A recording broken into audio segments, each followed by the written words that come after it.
Hey guys, it's Jack Etienne from Cloud9. I want to talk to you guys today about our roster from the top down, from LCS through Challenger.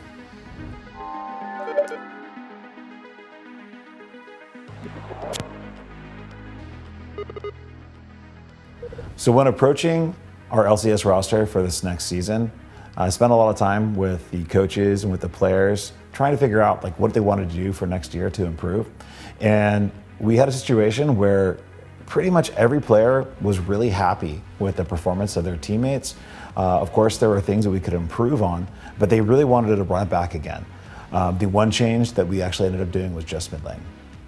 So the new player joining Cloud9 LCS's roster is mid laner Diplex. He's coming from Vitality's Academy roster. So what can you guys expect out of Diplex? He's a melee specialist, incredibly good at team fighting. The reason why our team got excited about Diplex is he's a highly mechanical player with a ton of potential. So in my negotiations with Diplex, one of the main reasons he wanted to come here is this is his chance to get on a big stage and be surrounded by really smart players and have fantastic coaching like Vigar. These are the things that are going to take him from an academy player to an LCS pro and hopefully a champion. Why I'm really confident in this LCS roster is that we have 4 players that really work well together.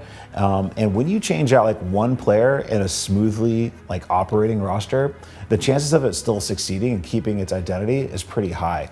Any more than that, you really actually risk the core players that you have not performing well, but just one change to say one rookie with 4 veteran players, we have a high expectation that it's going to perform well. So I've got some really exciting news that Mithy is coming back to Cloud9 after 1 year away at 100 Thieves. This is exciting because we never really wanted him to leave. He didn't come to us back in 2021 to be the head coach. He was thrust upon him. And I think he needed a bit of time away to kind of think about where his career was going to take him. And after a year on 100 Thieves, he came back to me and said, I'm ready for that head coach job now. So we're all thrilled, my players are thrilled, my staff is thrilled to be welcoming Mithy back as head coach of Cloud9. He's an incredible coach with a very deep game knowledge.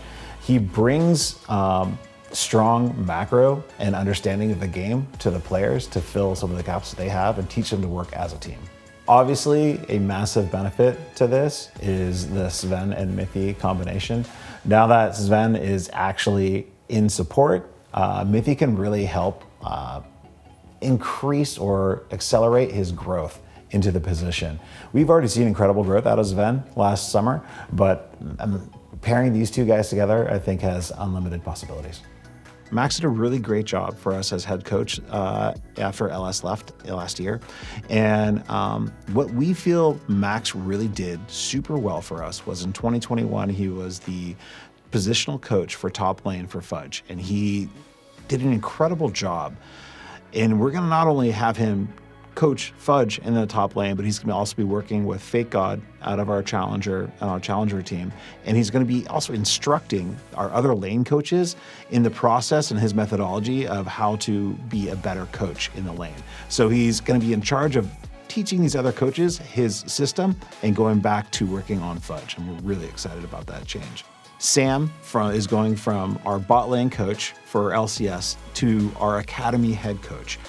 He's thrilled to take on this job, and so he's hitting the ground running to make these players better than they are than when they came in and have them ready for the LCS stage. Tails is going from our academy head coach over to the LCS team as our assistant coach working with Mithy. He's thrilled at the opportunity.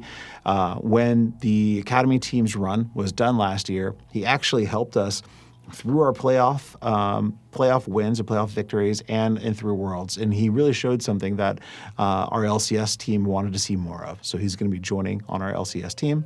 So a lot of coaching moves, but not necessarily faces changing except for Mithy coming on. This is a really unusual, kind of exciting year for LCS. A lot of the rosters, I don't know exactly what they're building and how it's going to come together. I hear rumors. It sounds fun. I would say, relative strength, EG is still going to be a powerhouse. They have fantastic players. And those are going to be the team out the gates that I'm going to be watching to be a strong competitor of us. So going into Cloud9 Challenger, I love it, Cloud9 Challenger. We haven't been Cloud9 Challenger for some time, so it's really fun to have that name back. So for our team, we've had a lot of changes this year. We're in the top lane. We're going to bring in Fake God. He was most recently in Dignitas's LCS squad. He's ready to have another crack at the game. In jungle, we're bringing in Tomio. He most recently played on EG's academy team.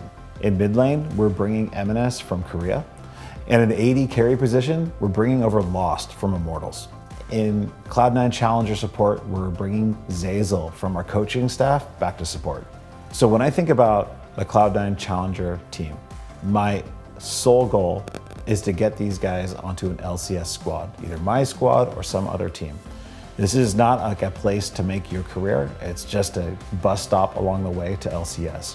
My commitment to them is to get them onto an LCS team as fast as possible, and along the way, develop them as the best pro they could be. We're going into 2023 as the defending LCS summer champions. And the guys are going to want to reclaim that win, and every team is going to want to take it away from us.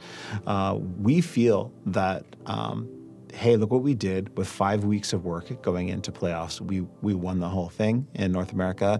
What can we do with a team that's actually properly prepared? When we have 4 out of 5 of the same guys, and the 5th guy coming in looks like an incredible young talent. We feel that this is our split to lose. So we're going to win it.